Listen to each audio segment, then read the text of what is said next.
Admiral Ethan Graves stood alone on the observation deck of Earth's Defense Command. Beyond the glass, thousands of stars glittered in the darkness. Most people saw beauty. Graves saw danger. The message on his tablet was simple. Unidentified fleet detected. Distance, 18,000 light years. Estimated size, unknown. Threat level, unknown. Origin, unknown. The report should have been impossible. Human deep space probes weren't designed to detect objects at such distances. Yet, the probe had transmitted something. Something terrifying. A video. Graves pressed play. The recording began with static. Then a planet appeared. An ordinary world. Blue oceans. Green continents. Cloud-covered skies. Then darkness engulfed it. For several seconds, nothing happened. And then, the planet cracked. Like an egg, the entire world split apart. Billions of tons of rock exploded into space. The transmission ended. The room fell silent. Nobody spoke. Nobody breathed. Finally, a scientist whispered, "My God!" Graves knew exactly what he had just seen. A civilization killer. 3 weeks later, Graves stood before the Galactic Council. Thousands of representatives filled the chamber. The most powerful civilizations in the galaxy were present, and none of them cared. "The threat is real," Graves said. "The fleet is moving toward inhabited space." Laughter spread through the room. The Varel ambassador rose. "Humans exaggerate everything." More laughter. Another delegate stood. "Perhaps your primitive sensors malfunctioned." Even more laughter. Graves clenched his fists. These species had never faced extinction. They had never watched civilizations collapse. They had never endured the brutal history humanity had survived. They didn't understand danger. And because they didn't understand danger, they ignored it. The council voted. The warning was dismissed. Humanity stood alone. The moment Graves returned home, Earth entered emergency preparation. Factories expanded. Shipyards worked nonstop. New warships launched every week. Citizens volunteered by the millions. The galaxy mocked humanity. Again, news networks across alien space broadcast jokes. Humans preparing for imaginary monsters. Earth afraid of shadows. Death worlders panic. Humanity ignored every insult because humans had learned something throughout history. Hope was not a strategy. Preparation was. For months later, the first star system disappeared. Not conquered, not occupied. Gone. Every colony, every station, every city. Destroyed. The Galactic Council panicked. Fleets were dispatched. None returned. Then another system vanished. And another. Soon refugees flooded the galaxy. Entire civilizations began collapsing. Nobody laughed at humanity anymore. The enemy finally appeared. The first images shocked the galaxy. The ships weren't merely large. They were enormous. Moon-sized warships. Thousands of them. Each one covered in black armor. Each one capable of destroying planets. Each one controlled by artificial intelligence millions of years old. The ancient records named them the Silence, a machine civilization from beyond known space. Their purpose was simple: erase life, advance, repeat. For millions of years, no species had stopped them, and now they had arrived. The council called an emergency meeting. This time nobody laughed when Admiral Graves entered. The chamber was silent. Fear had replaced arrogance. Can humanity stop them? Someone asked. Graves answered honestly. No. The room fell into despair. Then he continued. But we can slow them. Shock spread across the chamber. Why would you do that? Another ambassador asked. Graves stared at them. Because the answer was obvious to every human. Because that's what humans do. Humanity never quit. Not when faced with ice ages. Not when faced with plagues. Not when faced with world wars. Not when facing extinction. And certainly not now. The first battle occurred above the world of Arcadia Prime. 5,000 Allied ships faced the enemy. They were annihilated. Then came Earth's first fleet. Only 800 ships. The galaxy expected them to die. Instead, humanity attacked. Directly, aggressively, without fear. Human pilots performed maneuvers every other species considered suicidal. Human marines boarded enemy vessels. Human captains rammed their ships into machine dreadnoughts. The battlefield became chaos. For the first time in millions of years, the silence suffered losses. And for the first time in millions of years, the machines hesitated. The machines were stronger, faster, older, more advanced, but they lacked one thing: imagination. Humans adapted constantly.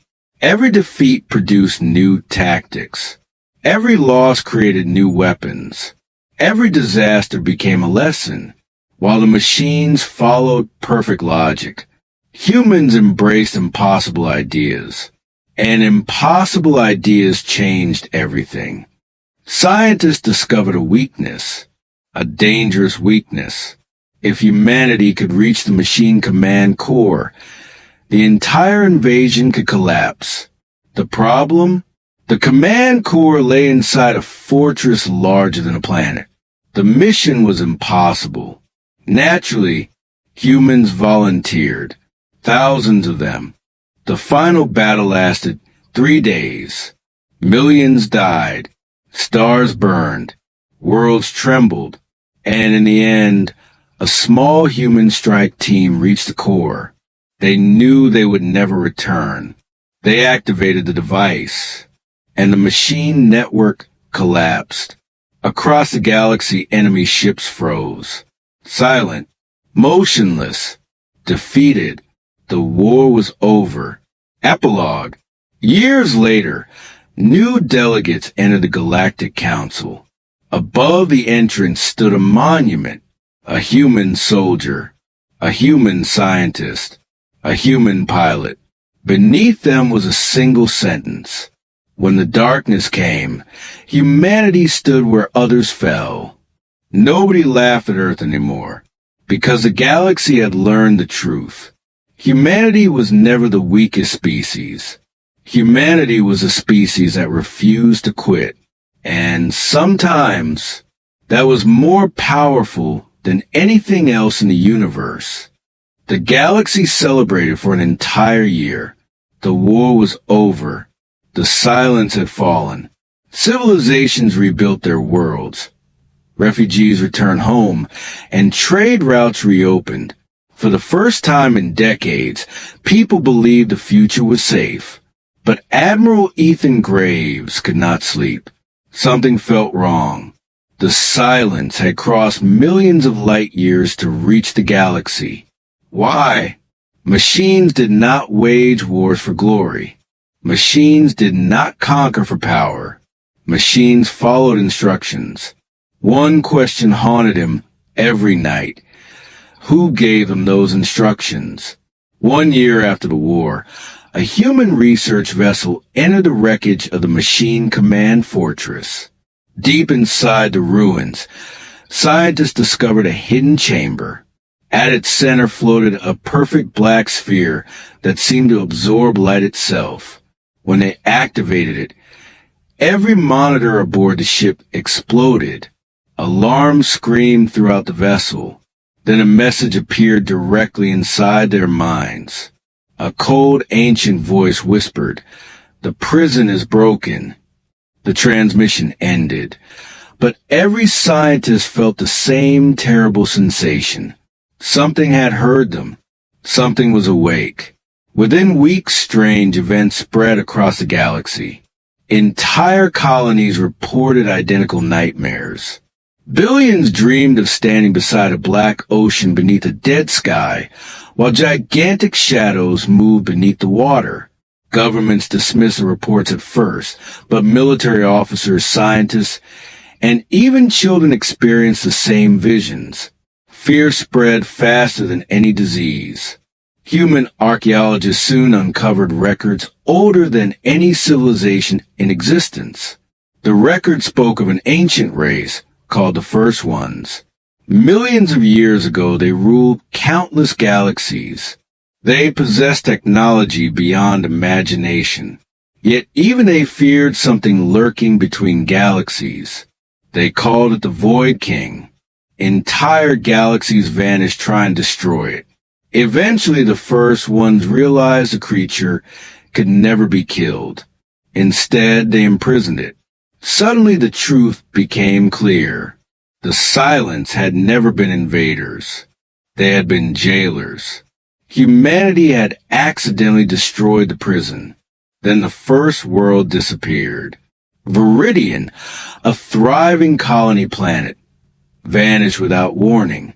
Rescue fleets arrived to find only a giant sphere of darkness where the planet had once existed. As the ships approached, a shadow larger than moons emerged from the blackness. Every vessel disappeared instantly. No debris remained. No signal survived. The Void King had begun feeding. Panic swept across the galaxy. Fleets assembled. Scientists searched desperately for answers. Nothing worked. Weapons failed. Sensors malfunctioned. Even the laws of physics seemed to break down near the creature. For the first time since the machine war, humanity felt true fear. A young scientist named Maya Chun proposed a solution. She argued that the creature could not be destroyed. It had to be imprisoned again. The ancient records reveal how the First Ones had succeeded. Humanity and its allies would build a new prison. It would be larger than any structure ever created. Entire star systems would become components of a gigantic cosmic cage. The galaxy united like never before. Ancient enemies became allies. Rival civilizations shared secrets they had protected for thousands of years. Massive shipyards operated around the clock. Across space, the greatest construction project in history began taking shape. Yet time was running out. Every planet consumed by the Void King made it stronger. Then the creature entered human territory. Every communication system in the galaxy activated simultaneously. Screens flickered to life. A vast darkness appeared, followed by two enormous glowing eyes. Entire worlds lost power. People collapsed in terror.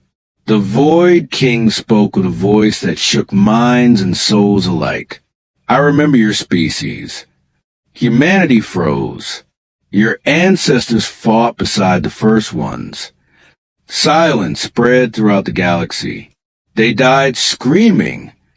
The transmission ended. Hope nearly died with it. Months later, the creature arrived above Earth. Thousands of warships formed defensive lines around humanity's homeworld. Every available vessel joined the battle. Humans knew they could not win. They fought anyway. The sky above Earth burned with fire and destruction. Fleets sacrificed themselves to buy time. Pilots rammed enemy manifestations. Captains refused to retreat. Millions watched from the surface as humanity fought the greatest battle in its history. Far away, the prison neared completion. At last, the containment network activated. Beams of energy stretched across entire star systems, surrounding the Void King. The creature resisted violently, tearing apart planets and fleets. Yet the trap slowly tightened. Then a final problem emerged. Someone had to remain inside the prison to trigger the sealing sequence manually. It was a suicide mission. Thousands volunteered. The final choice fell to Admiral Ethan Graves, the same man who had warned the galaxy years before. He smiled when he heard the news. "I've seen enough wars for one lifetime." Graves boarded the control vessel alone. As the prison closed around the Void King, he activated the final sequence. A brilliant explosion illuminated half the galaxy. Stars trembled. Space itself seemed to bend. Then everything became silent. The Void King vanished. The prison held. The galaxy survived. 50 years later, children studied the story in schools. Monuments honoring Admiral Graves stood on hundreds of worlds.